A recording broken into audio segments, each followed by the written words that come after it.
Good evening, everyone. For those of you who I have not had the pleasure of meeting, my name is Paul Scherman, and I have the privilege of being the father of the bride.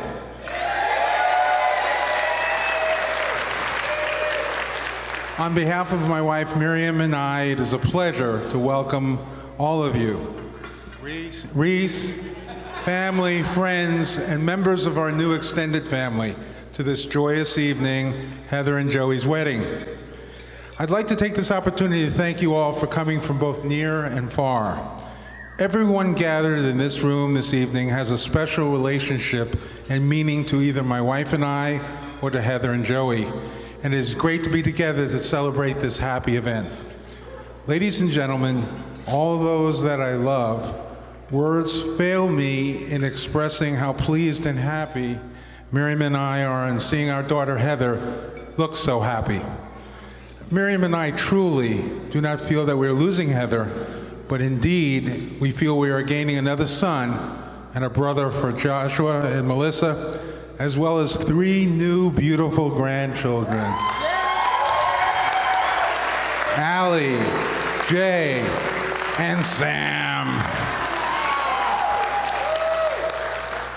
And these are to add to our already existing amazing grandchildren, Reese and Marlo.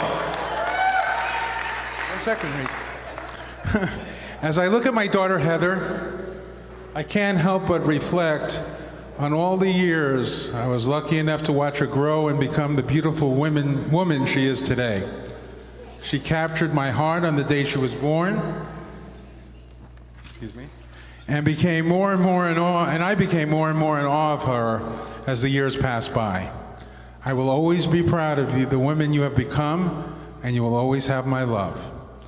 But today, as I watch her marry a wonderfully talented, intelligent man, a kind man, a responsible person with a good soul, I am filled with pride and am confident that she and Joey are about to embark on a wonderful journey filled with the love and happiness that can only come as husband and wife.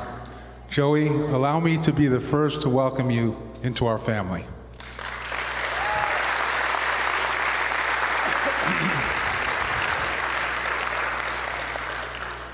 Our only regret is not having the physical presence this evening of certain people who in the past have been very important in our respective families' lives.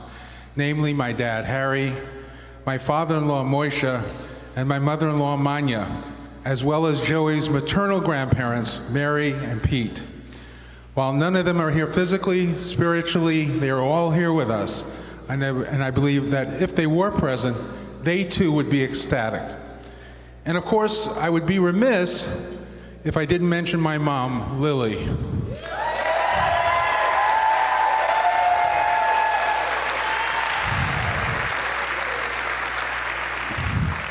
A very special person, Lily, who is 94 years young,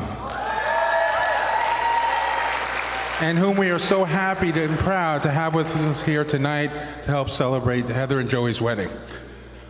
I also want to take a moment to thank my beautiful wife, Miriam, my bride of nearly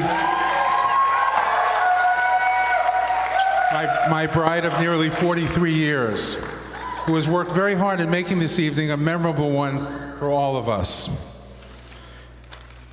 I know that many of Heather and Joey's friends and family, as well as those that have only recently met them, think that this must be one of those marriages made in heaven. We agree. However, that's not to say that marriage is easy. To the contrary, as many of us know, marriage at times can be challenging, to say the least. So in view of this, in thinking about what kind of fatherly or worldly advice I would share with Heather and Joey, which would ensure their happy and long marriage, particularly from my perspective, having the good fortune to now have been happily married for 43 years, I pondered the question. Of course, I could tell them about all the cliche forms of advice, things like never go to bed angry, marriage takes hard work, communication with each other is the key, be best friends, always be honest with each other, always act out of love, keep no secrets from each other, and certainly these are all things which are true.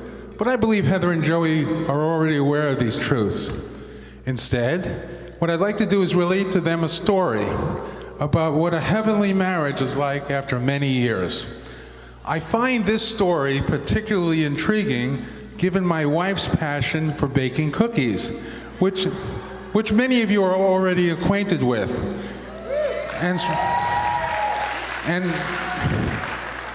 And specifically given her intense desire to always share them with family and friends on special occasions and gatherings. The story becomes even more relevant when coupled with my passion for eating these delectable items, as well as Miriam having passed her baking talents on to Heather, and Joey's shared fondness to enjoy these cookies much like I do. So the story goes like this. A very elderly Italian man lay dying in his bed. While suffering the agonies of impending death, he suddenly smelled the aroma of his favorite Italian anisette sprinkle cookies wafting up the stairs, which were being baked by his wife of 60 years. Gathering his remaining strength, he lifted himself from the bed. Leaning against the wall, he slowly made his way out of the bedroom, and with even greater effort, gripping the railing with both hands, he crawled downstairs. With labored breath, he leaned against the doorframe, gazing into the kitchen. Were not for death's agony, he would have thought himself already in heaven, for there, spread out upon the wax paper on the kitchen table, were literally hundreds of his favorite anisette sprinkled cookies. Was it heaven? Or was it one final act of heroic love from his devoted Italian wife of 60 years, seeing to it that he left this world a happy man?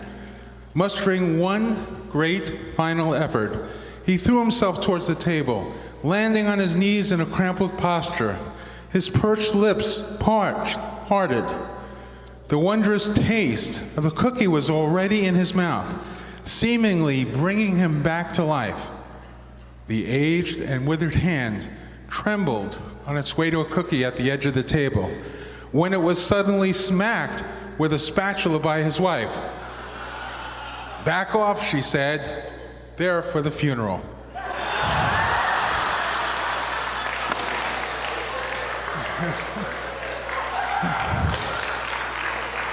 Heather, I hope you bake cookies and Joey enjoys them for the next 60 years.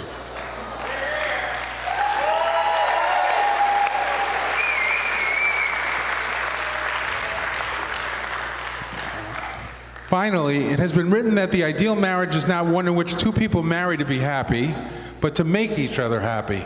A wise man once said, a successful marriage requires falling in love many times with the same person. So ladies and gentlemen, please stand, raise your glasses, and join me in toasting to the health, happiness, and long marriage of Heather and Joey. May the two of you always treat each other with love, compassion, and kindness.